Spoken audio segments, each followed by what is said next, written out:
So good morning, everybody. I'm just going to do a little topic here for 10 minutes, and which I've called Making Reading Easier for Undiscovered Readers. And what I find there is that quite often we have students who actually can read, but there's a load of stuff getting in the way as to why they don't read. And so that's what I'm going to do today. And it's about a 10-minute video, something like that. Why are they undiscovered readers?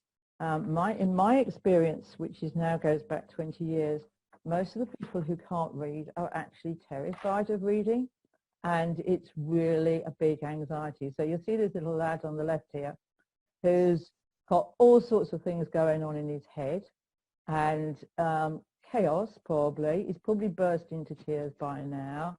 He's probably gasping for breath, and he's got his feet off the ground, so he's certainly not grounded. And what we want to achieve is the little lad on the right-hand side who goes, "This is easy. I can do this." So let me just take you through a few little topics. One is avoid stress and panic.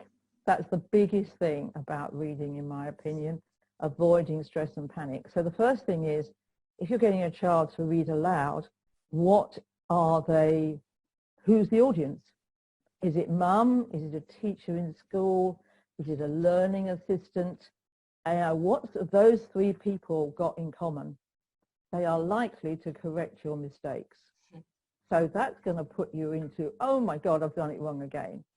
A much better audience is the family dog, because the family dog is completely, doesn't correct anything, just likes having a cuddle. And so the family dog is going to sit there and just be interested in having a cuddle with you. And I saw a video the other day about a school dog, and the school dog was absolutely brilliant. It's the head teacher's dog. He does everything in the school, and in particular, he does reading with the kids. He just sits on their knee, and then the kids are much less stressed and they can read easier. And lots of other things, mainly about anxiety and stress. This dog is just amazing. And so that's the first thing to do, is change the audience for the person who's reading. So the second thing is the three positions of reading, as I call them. So when you're reading, are you reading flat down on the table? Right, is it flat down on the table here? So you're looking down into it. Have you got it up here so that you're looking a bit up? Or have you got it right up here so you're looking right up into it? Now, the three positions of reading is really important, because what happens is that when you're looking down, you're in your emotions. When you're looking sort of middle away, you're in listening and reading. Listening and speaking. And when you're looking up, you're in your visual field. Now, what we want to do is get people into their visual field. And the easiest way to do that is to get them to look up. We also want them to get out of their emotions, because if they're looking down, they will likely be picking up their emotions of, I can't do this, this is impossible, blah, blah, blah. And you stop them looking down. Get them to hold the book up here somewhere. So I get them to just check which is the easiest place for them. And if you've got people with visual stress who have letters moving on the page, it will be much worse flat on the table, I can assure you, because they'll be looking down, they'll be stressed about it, and then the letters will start jumbling up. If you get the book up here or up here, they will not stop doing it. And it's a really, really simple technique. Most teachers don't know about it, although some schools are doing better now. But I've had schools who say, oh, the head teacher insists on everybody's book being flat on the table so that they can follow along with their finger what words we're talking about. All very well, but they will read better if the book's up here. And if you just think about it, that little cartoon of that girl sitting there, that's how we normally read. As adults, we don't read flat on a table. We read somewhere being tipped up. So that's the best place for that. Now, word recognition, as you know, because if you've been here for the last couple of weeks, I talk about word recognition a lot. Word recognition is, you can make it a game. I have a book this is for children who are really very worried about reading. So this is probably for the little ones, although I had a child in year 6 recently who couldn't sit still long enough to read anything. And so I showed him this book, Scaredy Squirrel, and there's lots of books like this. Mr. Gumpy's Outing is another one, where they've got the same word repeated several times. So Scaredy Squirrel has the word squirrel in it umpteen times. So I got him to read that word, I helped him with that word, and then I put it on a post-it, and then I got, like I was doing last week, about recognizing the word. And then I got him to look through the book and find the rest of the squirrels. So lo and behold, he looked down there, and I didn't ask him to read, I just said, find a squirrel. So there's one there. So just find the word squirrel in the book, and how many times can you find it? And things like Scaredy Squirrel, squirrel normally turns up very regularly in the same book. And so there's another squirrel. So it was just like, it was word recognition for just one word. And the child that I had in year 6 who was doing this with Scaredy Squirrel, when he got to about halfway through the book, he was having so much fun and he was so relaxed. Lo and behold, he started reading what the rest of the words on the page.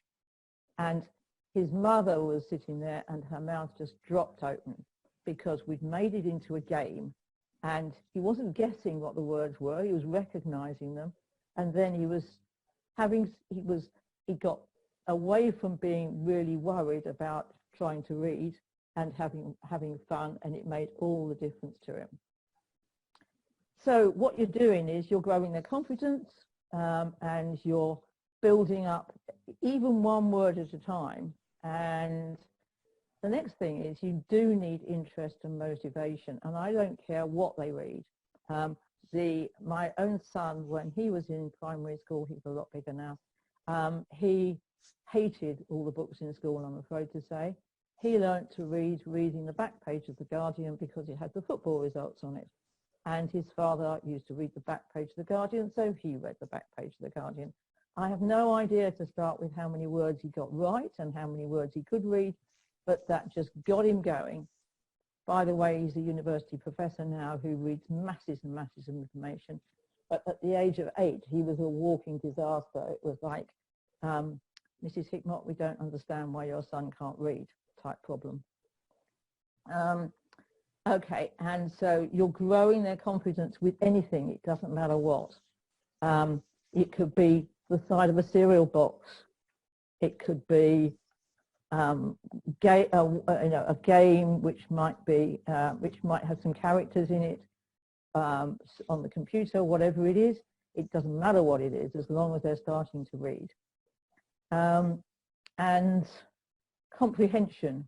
When you start reading a book, then, or even when you're reading to a child, you can get them at the end of every sentence to start making up pictures of what the sentence was about. And so they move up through, for example, in Scaredy Squirrel's nut tree, every day is the same. Everything is predictable. All is under control. So this is a squirrel who doesn't like coming out of a tree.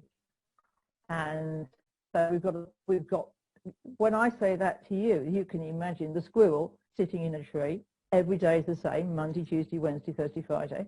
Everything is predictable because he knows what it's like in the tree, and everything is under control. So you can generate a picture of that for yourself. You don't need the one in the book because children's books are written in very graphic terms. So what you're doing is at the end of a sentence, just try and make up a picture, and then when you've got to a lot of sentences, you can try rerunning the pictures as some sort of video. And you will remember it. I mean, this is a great result for improving your memory. Barrington Stoke books are really good, by the way. I was talking to somebody about that the other day, and I thought I would mention that. They are well spaced out, written in quite simple English, on yellow paper, so it gets away from the white paper glare. And also, you've got, they're written for older children, who have got lower reading ages. So the word construction is for a younger child, but the story is for an older child. And I've got several people reading like that. I once had a guy who came to see me with his daughter, and he was 40-ish, and his daughter was doing really well. And he said, at one point, he said, "There's nothing in a book that interests me." And I just cringed and went, "Don't say that in front of your daughter, but come back and see me." So he came back and saw me, and I got him reading as well. But he said, "I've really struggled with I've just been sort of programmed, I suppose, from a child, that there's nothing in a book that interests me." I found him a Barrington Stoke book, which was about motorbikes. And one of his great passions in life was doing up motorbikes. So I lent him the book. He went home. He read the whole book from cover to cover and really enjoyed it. His wife was amazed. And from there on, he said, "I probably won't read many books, but I tell you what, when I'm trying to find new parts of my motorbike online, I can read what it says on it. I can read what it says on the internet," which is a great result for me, much better than before. So this isn't about guessing words. This is about about shifting children from phonics into word recognition, which should be the last stage of phonics anyway. And so these are just little tricks to get a child going. And you do get a lot of resistance of things like, "I don't want to read," people will think the child's lazy, all sorts of things. And normally it's down to one of these things. It's either they feel stressed and panicked. I had a child who actually, when he looked at the book, felt physically sick. So why would you want to do that again? We got him out of that one. It's normally about they haven't moved on to word recognition, so they are really slow at reading. And if you can make it a game and fun, they'll do much better. And as their confidence grows, you'll be amazed. I mean, the lad who suddenly started reading a book halfway through, his mother was absolutely dumbfounded. She'd never seen him do anything like this. And he was in year 6 and about to go up to secondary school for year 7. And so if you start your secondary school and you can't read anything, and you can't write, then you've got a real problem on your hands. And keep them interested and motivated. And don't forget, read to the, you can read to the dog, the cat, the goldfish, anything like that. But you can also read to younger children, because younger children won't correct you. It literally is about performance anxiety. And reading aloud puts them straight into performance anxiety.